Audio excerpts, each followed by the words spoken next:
కొనసాగుతూనే ఉన్నాయి. అలాగే ఈ నేపథ్యంలో ఆస్తుల మంటలు ఇంకా చల్లారలేనట్లే తెలుస్తుంది.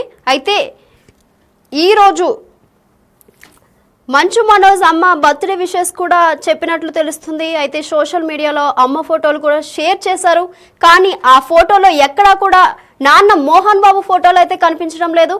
అయితే ఈ తరుణంలో ఆస్తుల వివాదంలో అమ్మను తప్పుదారి పట్టించారా అని కూడా ఒక ప్రశ్నగా మారింది. ఇప్పటికే కామెంట్స్ కూడా చేశారు మంచు మనోజ్.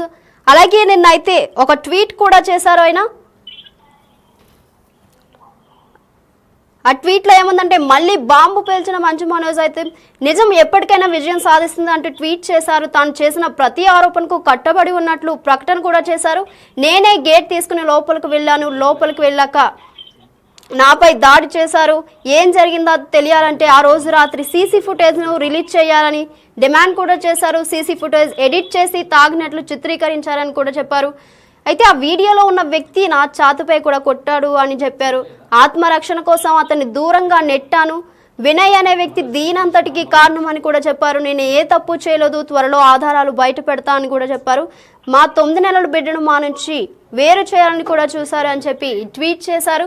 అలాగే ఈరోజు అయితే వాళ్ళ అమ్మ బర్త్డే కాబట్టి పోస్టులు కూడా చేశారు ఆయన. అయితే వాళ్ళ నాన్న ఎక్కడా కనిపించలేదు ఆ పోస్టుల్లో. దీనికి సంబంధించి మరింత సమాచారం మా ప్రతినిధి నగేష్ ఫోన్ ఇన్లో అందిస్తారు. నగేష్ చెప్పండి, ప్రస్తుతం మీ దగ్గర ఉన్న అప్డేట్స్ ఏంటి? మంచు మంటల అప్డేట్ ఇంకా కొనసాగుతుంది. మోహన్ బాబు వైపు పోలీసులకు గన్ సరెండర్ చేయడం లేదు. మరోవైపు మంచు మనోజ్ మాత్రం ఇంకా మంచు కుటుంబంలో మంటలు చల్లారలేదు అన్న యాంగిల్లోనే తన మాటలు వినిపిస్తున్నాయి. ఎక్స్ వేదికగా కూడా అదే చెప్తున్నాడు. తన తల్లి నిర్మలాదేవి బర్త్డే నిన్న ఉండే, ఆ బర్త్డేకి సంబంధించి తల్లికి శుభాకాంక్షలు చెప్పాడు. ఒక 3 ఫోటోలు అందులో షేర్ చేశాడు. తన తండ్రి ఫోటో మాత్రం అందులో లేదు. అంటే తండ్రికి కొడుక్కి గ్యాప్ ఉందనేది మాత్రం స్పష్టంగా అర్థమవుతుంది. అంటే మా మోహన్ బాబు తన కొడుకును ఎంత వ్యతిరేకిస్తున్నాడో మంచు మనోజ్ తన ట్విట్ ద్వారా తెలిపిండు. ఎందుకంటే ఆస్తి విషయంలో కావచ్చు, ఆయన మంచు మనోజ్ పెళ్లి చేసుకున్న వ్యవహారంలో కావచ్చు, ఇప్పుడు జరుగుతున్న గొడవ అంతా కూడా ఇదే. అంటే మంచు విష్ణుకే ఎక్కువ మొత్తంలో అప్పచెప్పిండనే ఆరోపణలు కూడా మంచు మనోజ్ చేస్తున్నాడు. ఈ ఎంటైర్ ఎపిసోడ్ లో కూడా వినయ్ అనే వ్యక్తి, అంటే తిరుపతి యూనివర్సిటీ నడిపే వ్యక్తే మొత్తం నడుపుతున్నాడు. వినయ్, మంచు విష్ణు, మోహన్ బాబు ఒకవైపుగా ఉన్నారనేది మంచు మనోజ్ ఆరోపణ. ఈ క్రమంలోనే గత వారం రోజులుగా మీడియాపై దాడి కావచ్చు, జల్పల్లి ఫామ్ హౌస్ లో జరుగుతున్న గొడవలు కావచ్చు, ఇవన్నీ కూడా మంచు మనోజ్ తీవ్ర అసహనాన్ని ఖచ్చితంగా వ్యక్తం చేస్తున్న పరిస్థితి. ఎందుకంటే ఓవరాల్ గా తన మంచితనాన్ని, తనని మాత్రం చెడ్డగా చూపించే ప్రయత్నం మోహన్ బాబు కావచ్చు, విష్ణు చేస్తున్నాడు అనేది తీవ్రంగా ఆరోపిస్తున్నాడు. అంటే ఇప్పటి వరకైతే పోలీస్ కేసుల వరకైతే ప్రస్తుతం వెళ్ళింది. వీళ్ళందరికి సంబంధించిన వ్యవహారంలో పోలీసులు ఇప్పటికే వీళ్ళని విచారణకు పిలిచారు. కానీ మోహన్ బాబు మాత్రం గత 2-3 రోజులుగా పోలీసులకి అందుబాటులో రావడం లేదు. నిన్న మాత్రం నేను ఎక్కడికి పారిపోలేదు, ఇక్కడే ఉన్నానని చెప్పాడు. కానీ పోలీసుల వద్ద మాత్రం సమాచారం మోహన్ బాబుకు సంబంధించి లేదు. మోహన్ బాబు ఎక్కడ ఉన్నది అనేది మాత్రం వాళ్ళు మాకు తెలియదని చెప్పి వాళ్ళు చెప్తున్నారు. ఇందులో 4-5 టీంలు కూడా మోహన్ బాబుకు సంబంధించి వెతుకుతున్నాయి. కానీ గన్ అనేది ఆయన చేతిలో ఉండకూడదని చెప్పి ఖచ్చితంగా పోలీసులు భావిస్తున్నారు. ఎందుకంటే తుపాకీ చేతులుంటే మోహన్ బాబు ఏం చేస్తాడనేది కూడా ఎవరికి తెలియని పరిస్థితి. ఎందుకంటే గతంలో కూడా 2-3 విషయాల్లో కూడా మోహన్ బాబు డైరెక్ట్ గా గన్ తీసుకొని కొన్ని ప్లేసులకు వెళ్లి చూపించి బెదిరించిన సందర్భాలు చాలా ఉన్నాయి. ఈ క్రమంలో అవసరమైతే ఆయన ఆ చేతిలో గన్ ఉంటే మాత్రం ఫైర్ కూడా చేయడానికి కూడా వెనకాడనే ఆరోపణలు కూడా ఉన్న నేపథ్యంలో ఖచ్చితంగా గన్ సీజ్ చేయాల్సిందని చెప్పి కమిషనర్ ఆర్డర్ చేశారు. దాని విచారణకు వస్తానని చెప్పి కూడా మోహన్ బాబు రాలేదు.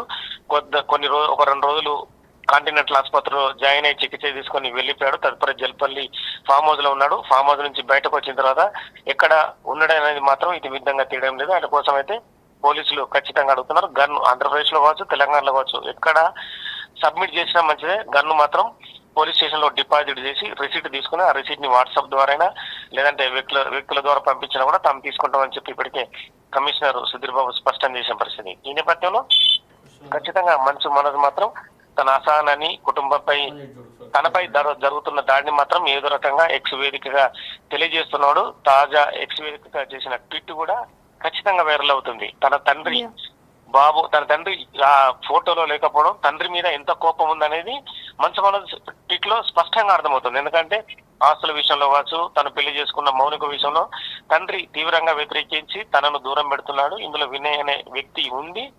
మంచు మనోజ్కు ఏమి ఇవ్వకూడదు, మంచు మనోజ్ మీ మాట వినడం లేదు, మంచు మనోజ్ మీకు దూరంగా ఉంటున్నాడు అనేది రకరకాలు నూరిపోసాడని చెప్పి మంచు మనోజ్ చెప్తున్నాడు. ఈ క్రమంలోనే తన తండ్రి తనని తీవ్రంగా వ్యతిరేకిస్తున్నాడన్న యాంగిల్ ని తను డైరెక్ట్ గానే చెప్పకనే చెప్తున్నాడు. ఎందుకంటే తల్లి నిర్మలాదేవి ఫోటోను షేర్ చేస్తూ తను తల్లికి మాత్రమే శుభాకాంక్షలు చెప్పిన పరిస్థితి కనిపిస్తుంది. మిగతా కుటుంబ సభ్యులందరూ కూడా ఆ ఫోటోలో ఉన్నారు.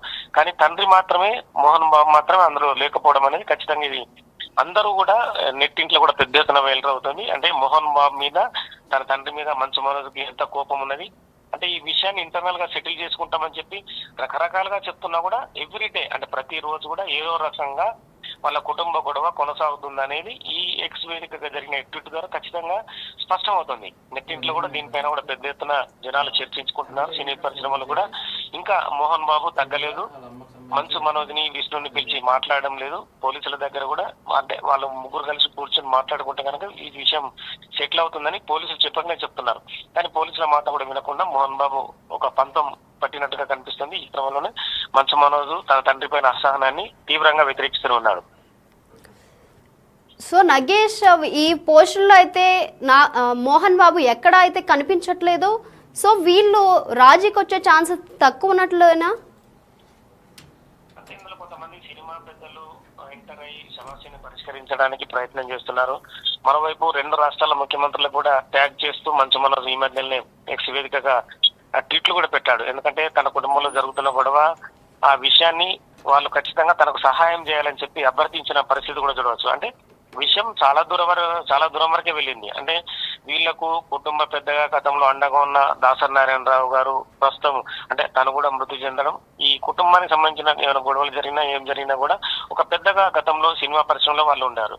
ఇక మోహన్ బాబుకు చాలా మంది సినిమాల పరిశ్రమలో ఉన్న చాలా మంది కూడా అంటే మోహన్ బాబుకు చెప్పేంత పరిస్థితులు లేరు. అంటే మోహన్ బాబు వినే పరిస్థితుల్లో కూడా ఉండడానికి కూడా అదొక కూడా ఆరోపణ సినిమా పెద్దల నుంచి. ఎందుకంటే సినిమా పెద్దల్లో ఇప్పటికీ మోహన్ బాబుకు సమానంగా ఉన్న చిరంజీవి ఉండవచ్చు, బాలకృష్ణ ఉన్నారు, చాలా మంది సినిమా వాళ్ళు ఇప్పటికి కూడా ఆయనతో సమానంగా నటింపజేసిన మురళీమోహన్ ఉన్నారు, వీళ్ళందరూ కూడా ఉన్నారు. కానీ ఇలాంటి ఇష్యూను సెటిల్ చేయడానికి వాళ్ళు ముందుకు వచ్చినా కూడా మోహన్ బాబు వింటడం అనేది కూడా సందేహాస్పదమే. సో ఈ వ్యవహారం అంతా కూడా ఖచ్చితంగా కుటుంబంలో జరుగుతున్న ఆస్తులు గొడవ అయితే స్పష్టంగా కనిపిస్తుంది. మరి ఆస్తులు మంచు మనోజ్కు ఇవ్వాలని ఉందా లేదా అనేది మాత్రం మోహన్ బాబు స్పష్టం చేయలేకపోతున్నాడు. అంటే తాము ఇంటర్నల్ గా పరిష్కరించుకుంటామని చెప్తూనే గొడవని రోజు రోజు పెద్దదిగా చేస్తున్న పరిస్థితి జల్లిపల్లిలో. మరి ఇన్నాళ్ళు వీళ్ళు అక్కడ అంటే ఒకటే ఫ్లోర్ లో ఒక బిల్డింగ్ ని 4-5 ఫ్లోర్లుగా విభజించి అందులో ఉన్నా కూడా అంటే లోపల ఇంటర్నల్ గా ఎన్ని గొడవలు జరిగాయి అనేది కూడా బయటికి తెలియదు. కానీ ఒకసారిగా వాళ్ళు జల్లిపల్లిలో జరిగిన గొడవల ద్వారా బయటికి అంటే చిన్న మెసేజ్ ద్వారా బయటకు వచ్చి పెద్ద ఇష్యూ జరిగింది. అందరూ కూడా మంచు మనోజ్, విష్ణు, మోహన్ బాబు అందరూ బౌన్సర్లను పెట్టుకొని తమ బల నిరూపణ చేసుకున్నారు. అంటే ఒక టైంలో కూడా బౌన్సర్లు కూడా కొట్టుకునే పరిస్థితి కూడా తీసుకొచ్చిన వ్యవహారం ఈ ఇష్యూలో మొత్తానికి. సో అంటే పోలీసులు కూడా చాలా చాకచక్యంగా వ్యవహరించి వాళ్ళందరినీ కంట్రోల్ చేసే ప్రయత్నం చేశారు. మోహన్ బాబుకి కోపం ఎక్కువ అనేది ఖచ్చితంగా అర్థమవుతుంది. ఎందుకంటే మీడియా పైన దాడి చేసే వ్యవహారంలో కూడా ఆయన ఇచ్చిన ఆన్సర్ కూడా సరిగా లేదు. అంటే నా పైన దాడి చేయడానికి వచ్చారని చెప్పాడు. కానీ మంచు మనోజ్ ఇందులో చాలా స్పష్టంగా చెప్పాడు, నేనే మీడియాను లోపలికి తీసుకొచ్చాను, మీ పైన దాడి జరిగింది, దానికి నేనే బాధ్యుని, దానికి నేనే అంటే వాళ్ళకి పశ్చాత్తాపం వ్యక్తం చేస్తుందని చెప్పి సారీ కూడా క్షమాపణలు కూడా చెప్పాడు. కానీ మోహన్ బాబు తదుపరి ఇష్యూలో రకరకాల మాట దాట వేస్తూ అటు ఇటుగా ఒకసారి దాడి చేశానని, ఒకసారి చేయలేదని, ఒకసారి క్షమాపణలు చెప్తానని చెప్పి, ఒకసారి మీడియా వాళ్ళే నాపై దాడి చేయడానికి వచ్చారని, లేకుంటే మా జల్పల్లి ఫామ్ హౌస్ లో మీరెందుకు సొచ్చుకొచ్చారని చెప్పి రకరకాల వ్యాఖ్యానాలు చేశాడు. కానీ మోహన్ బాబు ఒక స్టాండ్ మీద లేదనేది స్పష్టమవుతుంది. ఈ క్రమంలోనే మంచు మనోజ్, మోహన్ బాబు మధ్య ఇంకా గ్యాప్ కొనసాగుతుంది. ఈ గ్యాప్ ను ఏ పెద్దలు అంటే సినిమా సంబంధించిన పెద్దల లేదంటే రాజకీయ సంబంధించిన పెద్దలు ఎవరు పరిష్కరిస్తారని మాత్రం ఇక కాలమే సమాధానం చెప్పాల్సిన అవసరం ఉంటుంది. అయితే నగేష్, ఆస్తుల వివాదంలో అమ్మని తప్పుదారి పట్టించారని ఒక ప్రశ్నగా మారింది. అయితే దీనికి సంబంధించి మీ దగ్గర ఉన్న సమాచారం ఏంటి? అంటే ఆస్తులకు సంబంధించి క్లారిటీ ఇవ్వడం లేదు తన తండ్రి అనేది మంచు మనోజ్ ఇంటర్నల్ గా వాదిస్తూనే ఉన్నాడు. అంటే తనన్న మంచు విష్ణు, మోహన్ బాబు ఒకవైపు, మనోజ్ ఒకవైపు అయిన పరిస్థితి ఇక్కడ. ఎందుకంటే మొత్తము మంచు విష్ణుకే ఆస్తులన్నీ ఆయనకే ఇస్తున్నారు. ఆయన ఏ సినిమాలు తీసినా కూడా మొత్తం ఇక్కడ నుంచే డబ్బులన్నీ వెళ్ళిపోతున్నాయి. అంటే యూనివర్సిటీకి సంబంధించి కావచ్చు, మిగతా ఎక్కడెక్కడ బిజినెస్లు ఉన్నాయో ఆ బిజినెస్ లో డబ్బులన్నీ కూడా కేవలం విష్ణుకు పెట్టే సినిమాలు తీస్తున్నారు, ఇష్టం వచ్చిన రీతిలో యూనివర్సిటీలో కూడా ఎక్కువ మొత్తంలో ఫీజులు వసూలు చేస్తున్నారని చెప్పి కూడా మంచు మనోజ్ ఇప్పటికే రకరకాల ఆరోపణలు చేశాడు. ఆ ఆరోపణలు చేయడం వల్ల కూడా మోహన్ బాబు అంటే అతను కూడా కోపం అయినట్టుగా తెలుస్తుంది. విష్ణు కూడా అంటే మన ఇంట్లో జరిగే విషయాలన్నింటినీ కూడా బయటపడేస్తున్నాడని చెప్పి విష్ణు కూడా మనోజ్ పైన తీవ్రంగా కోపంగా ఉన్నాడు. అంటే మనోజ్ ఇక్కడ చెప్పేది ఏంటంటే ప్రజలను పీడించి, విద్యార్థులను పీడించి డబ్బులు వసూలు చేయడం ఎందుకు, యూనివర్సిటీని ఎందుకు పాడు చేస్తున్నారని చెప్పి ప్రశ్నిస్తున్నాడు. ఇందులో వినయ్ అనే వ్యక్తి కీలక పాత్ర పోషించి అక్కడ విద్యార్థుల నుంచి డబ్బులు ఎక్కువ వసూలు చేయడం, వాళ్ళపైన దాడులు చేయడం, ఇవన్నీ మన కుటుంబానికి మంచివి కావని చెప్పి చెప్పుకొస్తున్నాడని చెప్పి వాళ్ళు చెప్తున్నారు. మరి ఈ క్రమంలో ఎంటైర్ ఎపిసోడ్ లో వినయ్ అనేది వ్యక్తి అనేది కీలక పాత్ర పోషిస్తున్నాడు. వినయ్ ఏం చెప్పినా కూడా మోహన్ బాబు వింటుండు. వినయ్ చెప్పడం వల్లే తన తండ్రి నా పైన దాడి చేయడానికి వచ్చాడని చెప్పి మనోజే ఆరోపిస్తున్నాడు. ఈ క్రమంలో ఈ ఇష్యూని సెటిల్ చేయాలంటే ఎవరైనా రాజకీయ నాయకులు అంటే తెలంగాణ కావచ్చు, ఆంధ్రప్రదేశ్ కావచ్చు, రెండు రాష్ట్రాల్లో ఉన్న మంత్రుల లేదంటే వాళ్ళకు సమఉద్యోగులుగా ఉన్న వ్యక్తులు ఎవరైనా కూర్చుండబెట్టి వాళ్ళను ఆ ఇష్యూని సెటిల్ చేస్తే గానీ అప్పటి వరకు అయితే మాత్రం ఈ పంచాయతీ కొనసాగే అవకాశం ఉంది. Right Nagesh, thank you. So చూస్తున్నాం కదా, మంచు మనోజ్ అయితే ఇన్స్టాలో వాళ్ళ అమ్మ బర్త్డేకి ఒక పోస్ట్ అయితే పెట్టారో అది చూద్దాం ఇప్పుడు మనం. Happy birthday amma, you are the heart and soul of our family, the one whose love and kindness have always held us together through thick and thin. Your strength and grace inspire me every single day. On this special day, I wish you nothing but peace, happiness and all the love in the world. No matter what, I will always stand by you, just as you have stood by all of us. Love you endlessly, Tali. అని మంచు మనోజ్ అయితే మనకి post పెట్టారు. So ఇండైరెక్ట్గా అయితే piece లేదని కూడా ఆయన తెలిపినట్లుగా మనకు తెలుస్తుంది. అయితే ఏదేమైనా కానీ I always stand by you అని చెప్తున్నారు మంచు మనోజ్ అయితే. సో మంచు ఇంట్లో ఆస్తుల మంటలు ఇంకా చల్లారుతాయా లేదా అని అయితే మనం చూడాలి. మోహన్ బాబు ఫోటో అయితే వాళ్ళ అమ్మ పోస్టులో అయితే ఎక్కడ కనిపించట్లేదు. ఈ ఆస్తుల వివాదం ఎక్కడి వరకు దారితీస్తుందో చూడాలి మరి.